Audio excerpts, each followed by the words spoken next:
Hello everyone. I'm super excited to be here today and to close the first React Day Berlin with my talk, Designing with React. So my name is Kristin Baumann, and that's what I do pretty much every day. I design with React, but this has not always been the case. As Robin already mentioned, I did something pretty different before. So I started out to become to get a university degree in computer science, and I specialized in the visual area. Then went to Australia and worked in a dev team to create data visualizations. So always in a dev team. And then I moved on to Vietnam and became a more general senior front-end dev. And during all the time, it was about front-end code, release cycles, production code, and I was also using React. And like since I think the end of 2015, I never stopped using it pretty much. And then, by coincidence, I got the chance to do something quite different. So in this spring, I moved back to my home country, Germany, here to Berlin, and I started to work for a design team, for the design team of Home2Go. It's a meta search engine for vacation rentals, just a couple streets from here. And what I do there is prototyping. So I realize ideas with code, very fast and cheap, I would say. And this switch from the pure development team to the design team, while still coding, taught me a lot. So first, I got out of my engineering bubble, for sure. And then, at the same time, I learned a lot about the proper communication with people with a different background in tech, which I haven't met so many before. And first and foremost, I learned a lot about design, for sure. And at the same time, I still coded. So what I want to show you today is how you can combine React and design and what exciting implications this can have. But first, what is React? What is React? I'm sure you know that. What is design? Or what do I mean with product design more specifically? What could be a better answer than putting a huge image of Steve Jobs on the slide and one of his most famous quotes? So design is not just what it looks like and feels like. Design is how it works. And I think this summarizes very well that in the contrast to a more shallow cliche, design is more than deciding to make a button green or red, or to give the button rounded corners or not. It's about understanding this whole process and optimizing this process in a specific context to create the best possible usability. And the main method to achieve this, one of the most popular, I would say, is design thinking. I know design thinking is a huge buzzword right now. I'm totally aware of that. But I personally learned that it can really help you to not only do something, but the right things to solve a challenge. And so I want to go very quickly through these steps, because they follow me every day. First, we start with understanding. What is actually my problem? What do I need to solve? Or we can also call it a challenge, if this is a nicer word for that. And then we continue with observing. What is the current problem of the user? What is the mental model? What does he expect? What does he or she not get at a certain point where they want to solve a challenge? And all this observing can already adjust what the actual problem is that you want to solve. And then you come up with a bunch of solutions, whatever comes into your mind during brainstorming. And then prototyping comes into play, and you pick the most promising solutions and prototype something. This should be very fast, cheap, and these prototypes are not perfect, far from perfect. But they realize the idea somehow. And then you tested what you did before.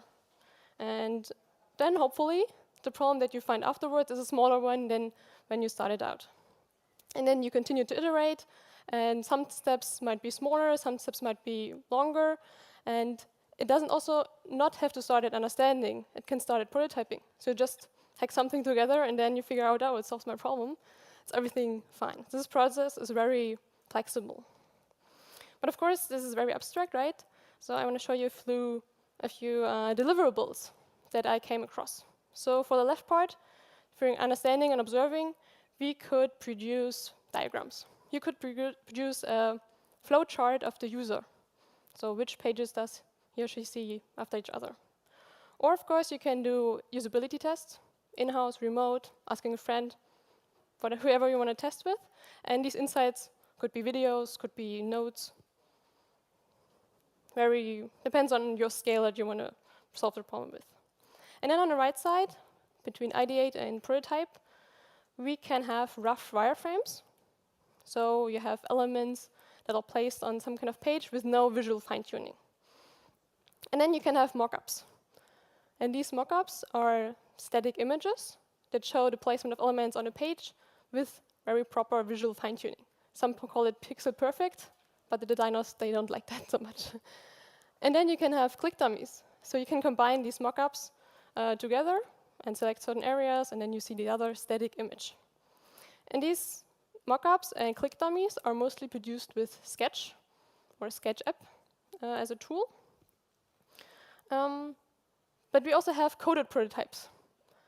And that's what I mostly do.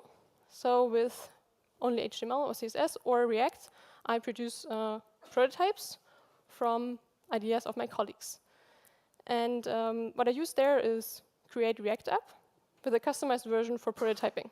So most of the prototypes, they have some kind of settings or configurations to play around with them because they're all very interactive. And so that's what I say, like 80–90% of my day. Okay, but like create React app, that's pretty straightforward, right? I don't have to explain this to you.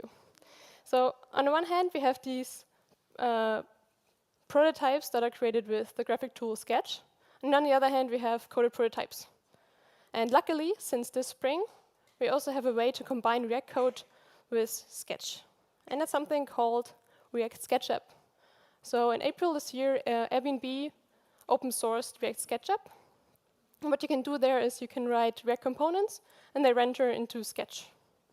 So instead of rendering to a DOM or into a native app, this is a custom renderer for Sketch. So let's look at a small example.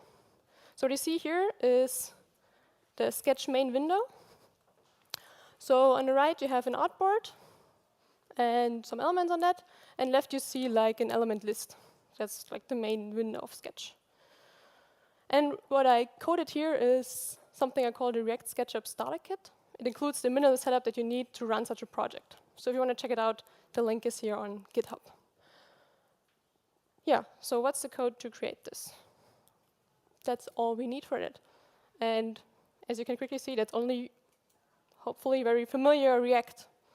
So what we have is we import React, we import a couple of components, we produce an example component, it includes an artboard view, an image, and then we just call render.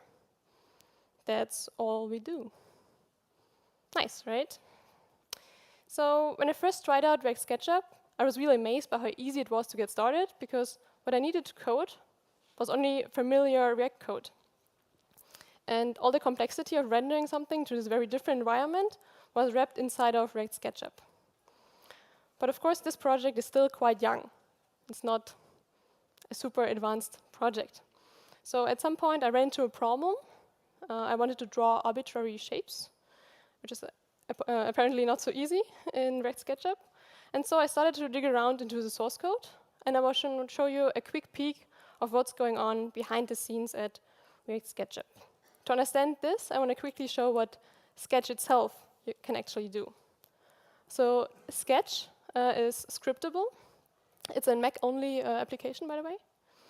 And the script you can see here is written in CoccasScript.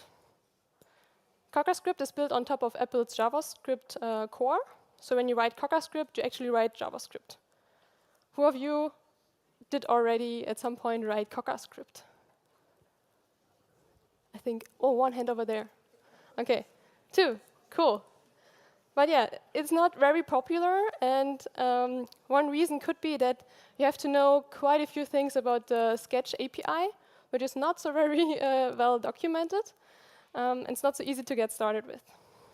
So this example here renders the text layer Hello Sketch into your page. That's all it's doing. So luckily, Sketch is also a bit more properly scriptable with plugins. So you can combine this script into plugins, and you can have several commands.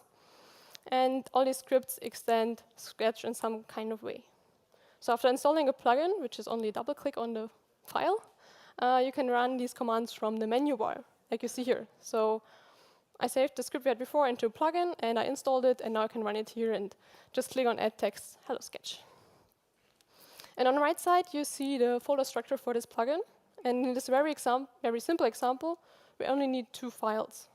So we have a script file, here called hellosketch.json, .js, and we have a manifest.json. And in manifest.json, it's like package.json, very similar. We have the metadata, like author name, description. We have the text for all the commands in the menu bar, similar there. Okay, and this folder structure is something we need to remember for the next slides, because that's exactly what we want to produce with react-sketchapp. So let's have a look back at the example we had before and look a bit closer what we have here. So the components we write here, they look kind of similar to everyone who coded React Native, I think, because view, image, text is exactly the same. But we also have a sketch-specific component like artboard. And what we do then is we nest a view inside an artboard. This view component has a property style. We give it some styling. And then we have an image component inside that has a source and also a bit of styling. Nothing crazy, I would say. And then we pass this component into our render method. And what you can see there, that our container is now not something related to the DOM, but we get our current page of the sketch project there. So, and inside this render method, that's where the actual magic's happening. So let's take a look at what happens when you call render. So we roughly need these steps, and I figured them out from the source code. So it's really condensed. There's a lot more specificities going on, but that's like roughly the rough steps we need there.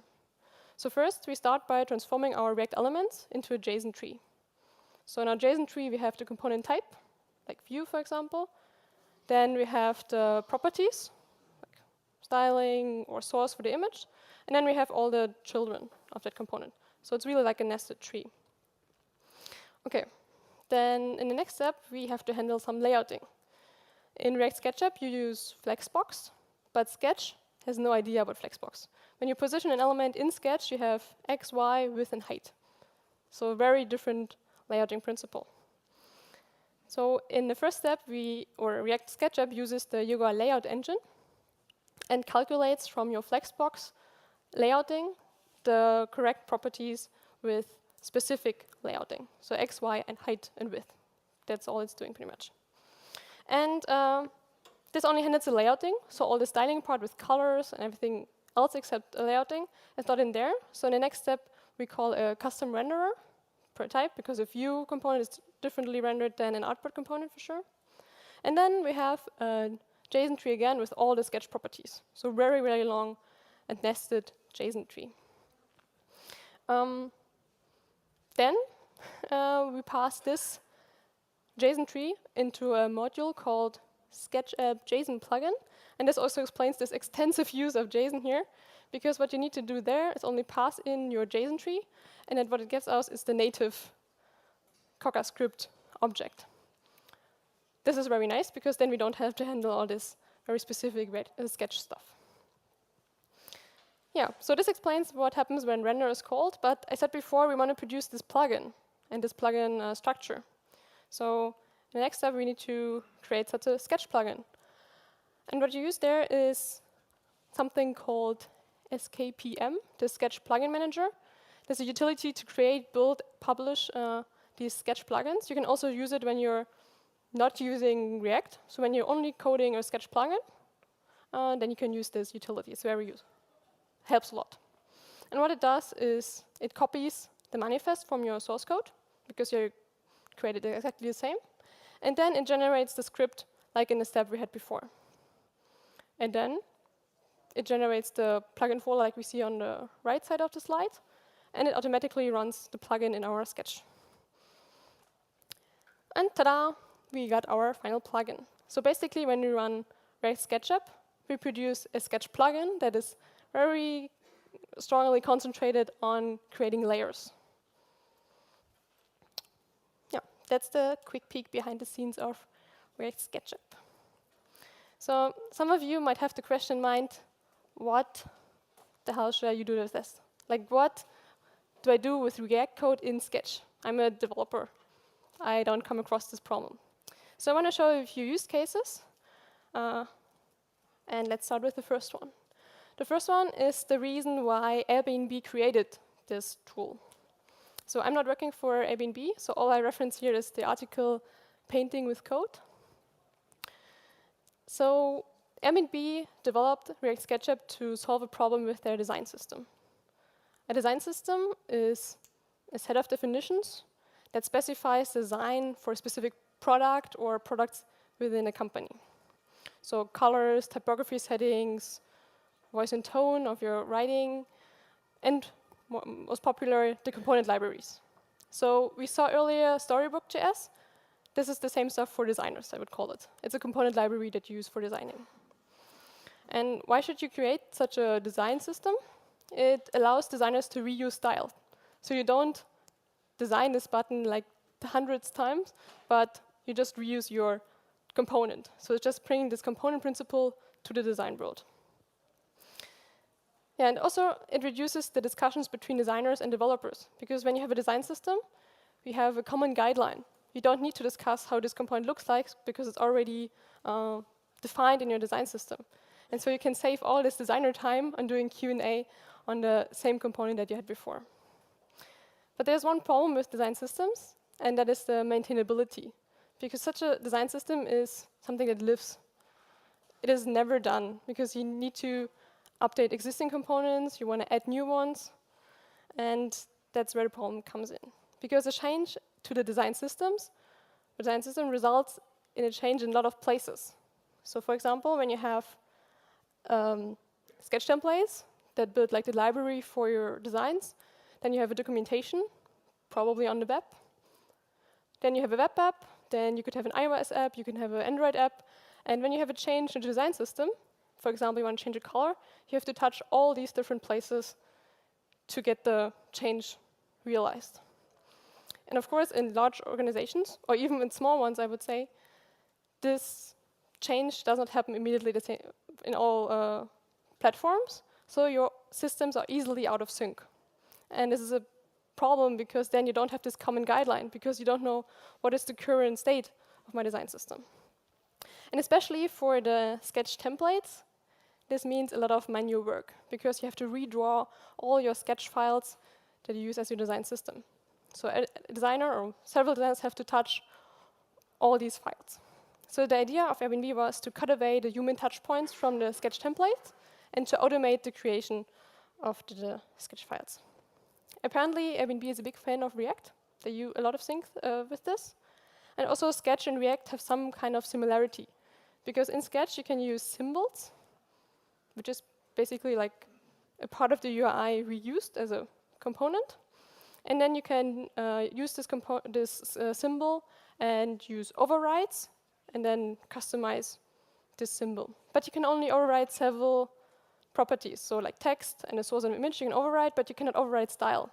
So a color change you cannot just override in this symbol. Yeah, so Airbnb used this to automate their design system creation. Also, Airbnb just released last week a new tool called Luna, L-O-N-A, that also targets their efforts in creating a platform-wide creation of a design system. But it's very new, so let's see what happens there the next step. I'm pretty sure they also use react-sketchapp in some way. Okay, but not everybody is using or building such a design-wide system. Let's look at a smaller problem. Also, a major problem when we design is that designers use example data. So they just put in what some kind of requirement analysis gave them, or the language that is mostly used. So in my case, it would be English or German. But then, for example, the code is also used in French and Russian. And these languages are way longer. So designs suddenly don't fit anymore. Or another example where data is not fitting is when you design with like 5 elements in mind, but actually you have to put out like 20. So you would have chosen a different design method. And with react-sketchapp, you can then use real data to make your designs more realistic. So you can pull data from a traditional API. You can use GraphQL if you want to, and then put real data in your designs. So let's look at one example.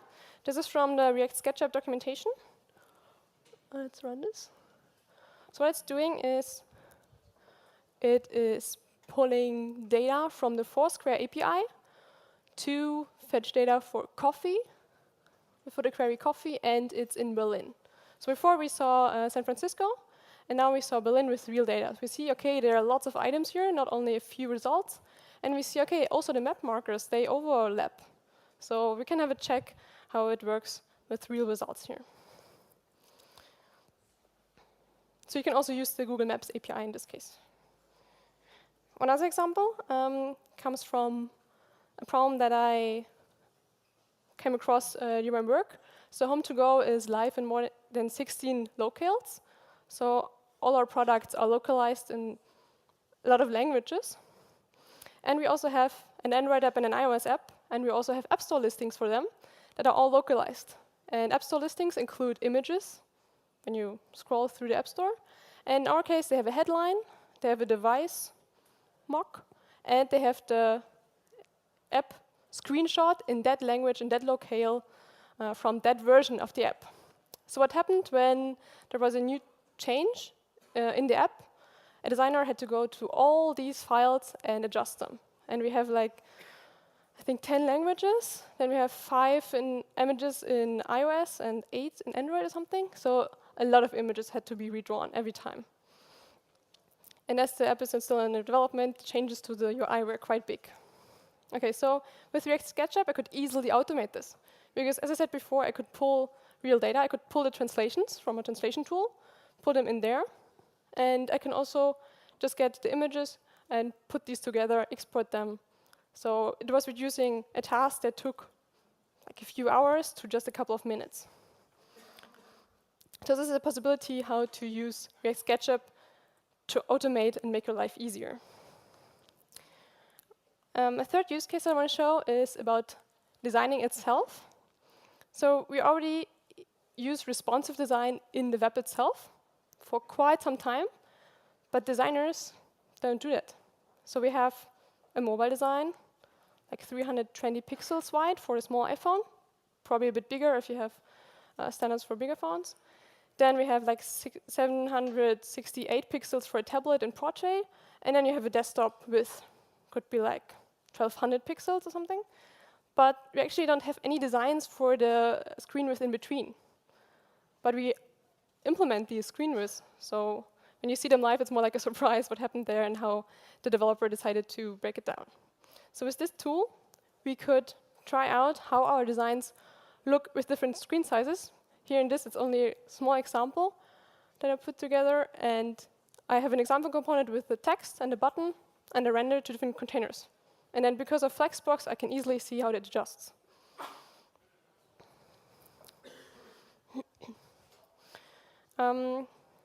The last use case that I want to show is something that is a personal interest of mine, and that's data visualizations.